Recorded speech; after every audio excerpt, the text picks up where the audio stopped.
real-world asset tokenization. Spotlight on new trends.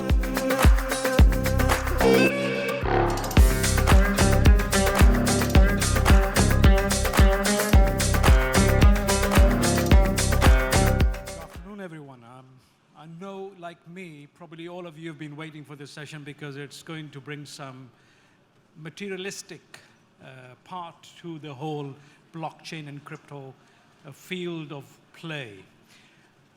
I have with me over here a real expert in this space, and I'll let him introduce himself properly himself. But just to give a little bit of a background to myself, started my career in the UK's public service, moved to Dubai almost 24 years ago, thinking it'll be just for a couple of years, and 24 years has flown by, and I'm still here. And I'm amazed to see how Dubai has become the center for everything to do with emerging technologies. And this is one of them, which is really amazing, and we're seeing a good amount of use cases in this specific field. So Scott, can you please quickly introduce yourself and what you've been doing and why you're in Dubai, and then we'll get into some really tough questions for you. Sure, thank you. Great to be here. So Scott Thiel, I was a lawyer for many years at a global law firm, and 5 or 6 years ago I was a technology-focused lawyer, tech and fintech, and about 5 years ago I got very interested in distributed ledger technology. I joined Hedera Governing Council. It's a layer 1 protocol, and then founded a company, a tokenization business. We were looking to create data-rich tokens. The challenge globally, and it's been interesting this afternoon to hear about some of the observations around regulation. I was in Hong Kong at that point in time, and I then got the opportunity to work with VARA, part of the team that wrote the regulatory framework here in Dubai. That led to me being invited to move here and bring the company here, and then obtain the first VARA licenses again, which was quite an interesting process. And so that's why I'm now here, and I do some of the things we've heard in the panels this afternoon around the opportunity that the Middle East and Dubai in particular now represents in terms of being able to do the things that many other markets are still struggling from in terms of a regulated and compliant route to market. Great. So before we start talking about the tokenization of things, let's talk about humanizing ourselves. We were talking about earlier on, and I was trying to say, the audience always wants to know the person behind the name. What's important to them? And for me, for example, as I mentioned, I'm really passionate about wanting to make a difference in people's lives. So for me then, working with governments, regulators, policymakers around the world, it becomes quite interesting because through that, I can try to make a difference in people's lives, because one policy, one change in regulation can make a huge difference in the experience and the lifestyle of an individual living in country. What's that one thing for you that you're so passionate about and which people can associate with Scott? Yeah, there's probably two things. One is my deep love of nature and the need to get immersed in it. So in Hong Kong, I used to do a lot of trail running through the mountains. Here in Dubai, it's more getting on a bicycle and out through the desert on the Qudra. But in terms of the context of what we're talking about here, I'm a futurist. I love contemplating how tomorrow is going to be better than today, and the confluence of DLT technology. How can we use this technology in a way that actually meaningfully makes a difference to the way society operates? And I've been involved heavily in crypto.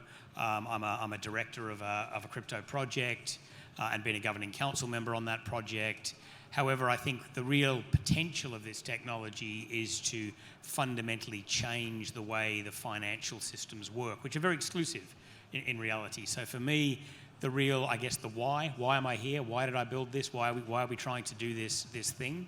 It's to actually democratize finance on both sides of that ledger, whether it's asset owners or asset issuers. And the truth is today that the traditional financial ecosystem only services a very small part of the community. So for me, this is around the democratization of finance. Yeah, and generally it's that part of the community that it can afford the money in the first place. So let's start with the 101 about tokenization. What is it? Yeah, I think it's a really important question, this. We obviously have had tokens for a while now. Bitcoin was the first. And we've seen the rise of cryptocurrencies throughout, over the past sort of 15 years. But at their core, most of those cryptocurrencies have relatively limited functionality and they don't represent much. They might give you a right to vote on something, so there are governance elements. They might be useful as a gas fee, so you can pay for underlying services on a protocol. And perhaps they might be used to secure the network, so proof of statement networks use it from a security point of view. But as an investor or somebody who's buying these things, there's not an awful lot there that you can sort of say what it is you've actually bought. The next evolution of that to me was things like, the digital art, the NFTs, the digital apes, which was not something we were particularly, involved in, but it started to represent, well, actually these tokens can have a little bit more. Now, for me, tokenization is, I was a lawyer, but for me, tokenization was the digital evolution of law. All of those things today that we know and get documented in contracts usually between two parties, and they can be financial instruments or rights to products or rights to experience, tickets. Any bundle of rights today that typically sits in a contract can now be represented in this digital form. And so to me, tokenization is how do we take any bundle of rights and how do we now put it into this digital form so it can be sold, traded, fractionalized, collateralized, moved around, etc. And so it's really quite a broad definition, but that to me is what this is about, is we can take anything and now put it into this new digital form. And where do you see the value in this? Because obviously in today's world, we talk about physical stuff particularly and tokenizing it, it's happening in one shape or form. What's so different about using blockchain or any other technology to really tokenize it? So the difference today, I think, is going to be access. Access, I'll start on both sides of the equation. So access, and I'm going to touch on VARA and some pieces and why it's different here. So to me, how do I access, if I have an asset, how do I access capital? Let's use real estate, for example. How do I access capital associated with real estate? Well, there's very traditional things that we all know, like mortgages, but they're very fixed. They have a certain type. You can have X% of the value and it's a fixed this, and it's associated with a single real estate asset, and that's great for those who are rich enough to buy a home and for those who are able to meet the criteria of the bank to get the mortgage, etc. So there's an example of how do you get finance associated with a real estate asset. But in reality, there are only so many products and so many people who can participate in that.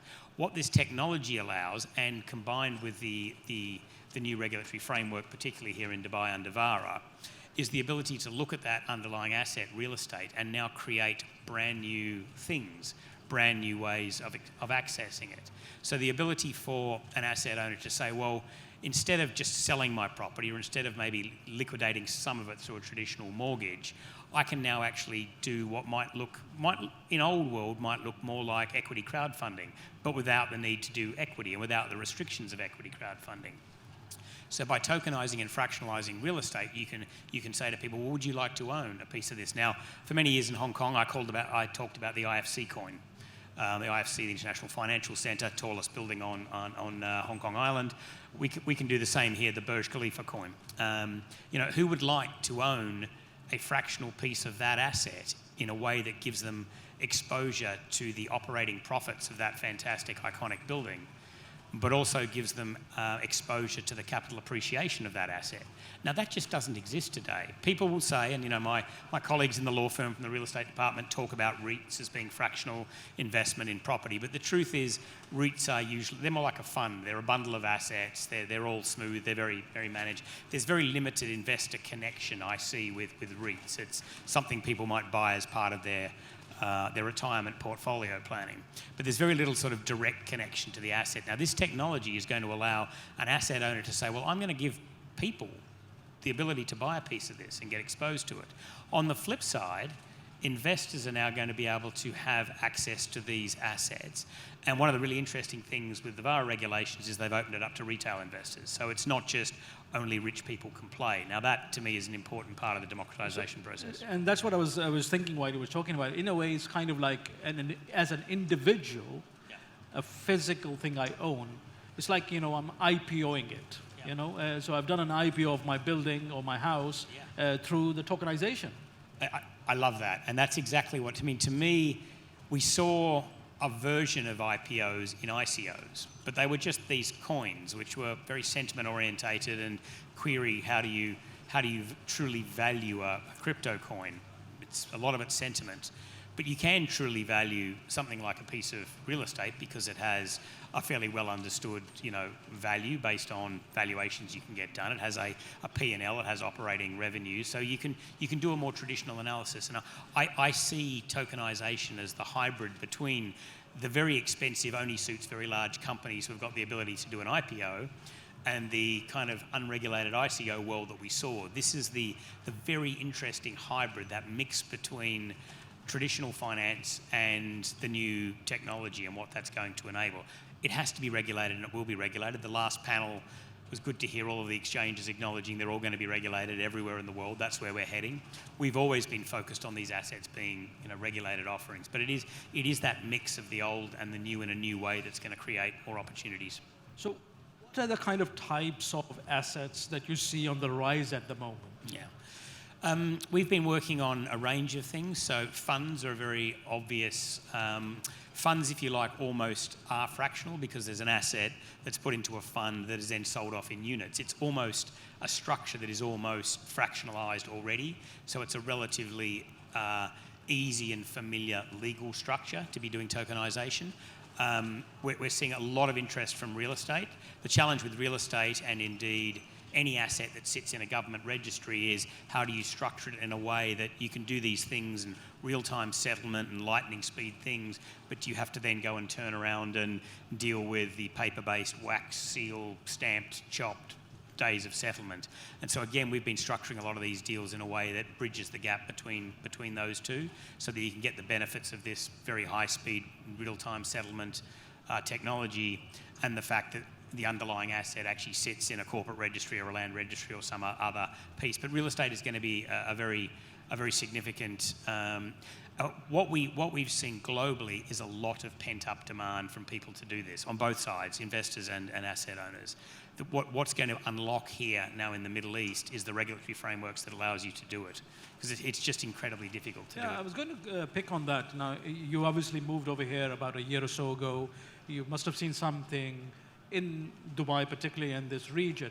What's that different governmental or infrastructure level, let's say, that you feel that this is the place to be, and what made you really shift over here? Because you were in Hong Kong, if I remember correctly.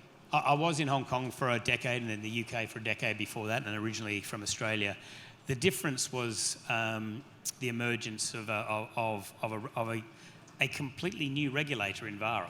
They're a brand new regulator. They're not a traditional financial services regulator digitising, so they're unencumbered by that which they already have. I was lucky enough to be part of the team that wrote the regulations, so I've got a very good insight into the regulations. I remember the first week of that project when we flew over here from Hong Kong. We were working with the SFC and Monetary Authority in Singapore, so we had the global expertise to do this, and we won the project. And I came over here, and in the first meeting in that first week, the VARA team introduced themselves to us as entrepreneurs first and regulators second. That, in a nutshell, is the difference, because most regulators around the world are focused on nothing goes wrong on my watch is the number one, whereas here it's things are going to go wrong, particularly in a new industry. We'll get the market going and then we'll iterate. So kind of building the plane as it flies, but they're prepared to actually experiment and let people operate. So that's fundamental. Getting a little bit more granular. Every digital asset, every virtual asset is now regulated in Dubai. Doesn't matter whether it's a crypto or a digital art NFT or a governance token or a utility token or a complex financial instrument, they all fall within the same definition of virtual asset. That is a huge problem. Again, we've heard in other panels this afternoon, I don't know who my regulator is. I don't know what one of these things is. I don't know why this new asset we've created, it might be a security or a commodity or something else. We don't know. That problem's gone away here, and that's going to provide a lot more certainty. So we're coming to the end of our chat, and it's gone past very fast. I think the one thing that maybe will be useful for all of us to hear from you is, like, if we are interested in getting as individuals into the tokenization space, what's your advice, and how do we avoid making a mistake and investing money in a way that actually doesn't pay off for us? Well, one of the things that we've been very focused on is, if you look at traditional investment involves lots of meaningful disclosures about the underlying asset. That's the way it works.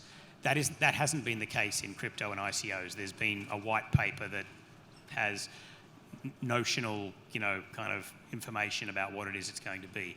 To me, it's really important for asset owners who are wanting to tokenize to work with people like ourselves who are going to help them to properly document. So we have strict onboarding requirements in terms of who we'll be working with.